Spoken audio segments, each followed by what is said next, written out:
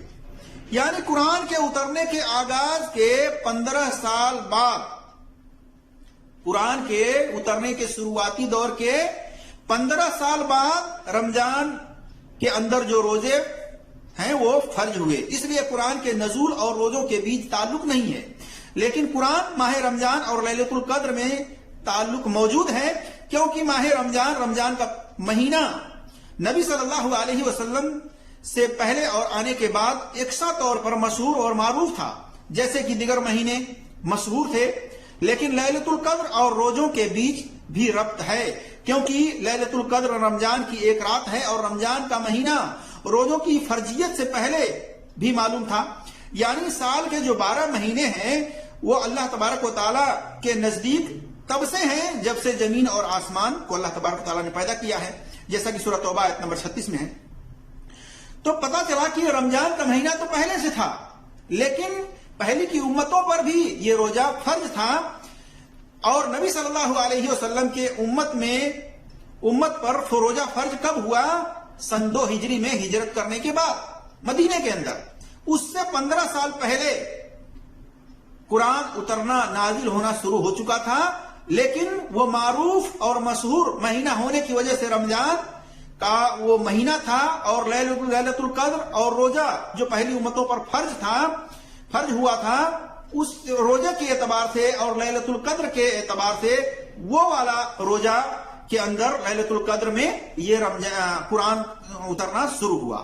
نبی صلی اللہ علیہ وسلم کے ہجرت کے وقت جو روزہ فرض ہوا اس کے اندر جو لیلۃ القدر پڑا، اس میں یہ قرآن اترنا شروع نہیں ہوا، یہ بات جان لیں۔ اور علیہ وسلم جیسا کہ سچا خواب دیکھتے تھے، اور سیم اسی خواب کے اعتبار سے صبح جب ہوتی تھی تو وہ خواب سچا ہو جایا کرتا تھا۔ یعنی آپ صلی اللہ علیہ وسلم کی وحی قرآن کا اترنا سچے خواب کی شروعات سے ہوتا تھا، جیسا کہ صحیح مسلم میں حدیث نمبر 1162 2750 میں دیکھ سکتے ہیں۔